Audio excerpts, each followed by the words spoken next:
ఒక ఊర్లో ఒక భర్త భార్య ఉంటారు. వాళ్ళకో పాప ఉంటుంది, పాప బాబు.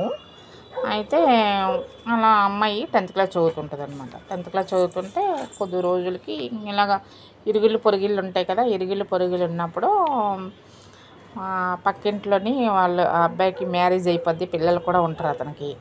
అయితే ఇలాగ వీళ్ళమ్మ అప్పుడప్పుడు వాళ్ళ ఇంటికి వెళ్ళడము, అలాగా వంటలు అవి చేయడము ఆవిడ లేనప్పుడు ఆ అమ్మ ఆ పిల్లడికి వాళ్ళ ఆవిడ ఊరు వెళ్ళినప్పుడు వీళ్ళమ్మ ఆ పిల్లడికి అప్పుడప్పుడు వంటలు అవి చేసి పెట్టేసి ఇస్తుండేది అనమాట. అలాగా పరిచయమే ఆ పిల్ల కూడా. ఆ పిల్లను కూడా అప్పుడప్పుడు పంపిస్తుండేది. ఆ పిల్ల లేదు కదా, కొద్దిగా ఏదో అలా ఆవిడ లేదు కదా, కొద్దిగా ఏదో సాయం చేయమని. అలాగా ఆ పిల్ల అలాగా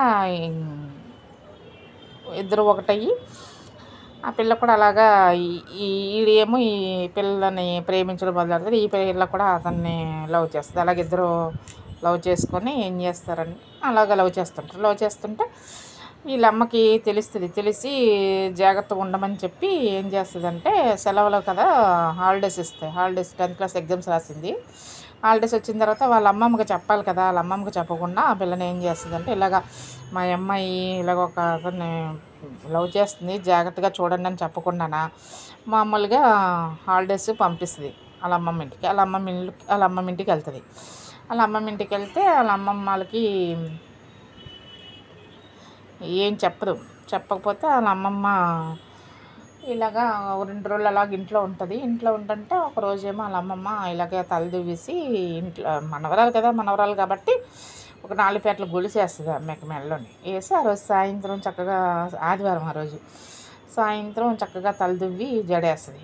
జడేసి అన్నీ మాట్లాడుతుంది వాళ్ళ అమ్మమ్మతో. వాళ్ళ అమ్మమ్మ కూడా అన్నీ బాగానే మాట్లాడుతుంది. అయితే ఎక్కువ ఫోన్లో మాట్లాడుతుంటుంది అనమాట.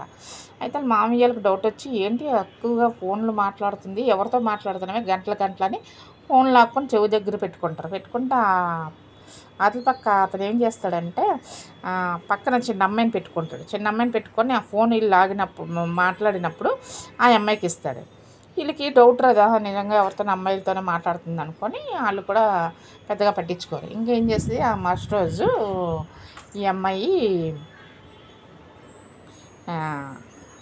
సాయంత్రము 6-6:30 టైంకి వెళ్ళిపోద్ది. ఇంట్లో నుంచి వెళ్ళిపోయి ఆ అబ్బాయి విజయవాడ నుంచి వస్తాడు. వాళ్ళది విజయవాడ, వీళ్ళ అమ్మమ్మ వాళ్ళ ఇల్లు వైజాగ్.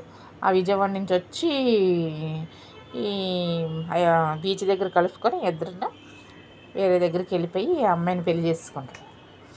ఇంక ఇంట్లో వీళ్ళు చూస్తే ఈ అమ్మాయికి సంబంధం కూడా చూస్తారు. వేరే సంబంధం అంటే వాళ్ళ అమ్మమ్మ తమ్ముడు కొడుకు ఎవరో దగ్గర వాళ్ళు అనమాట. వాళ్ళకి చూస్తారు.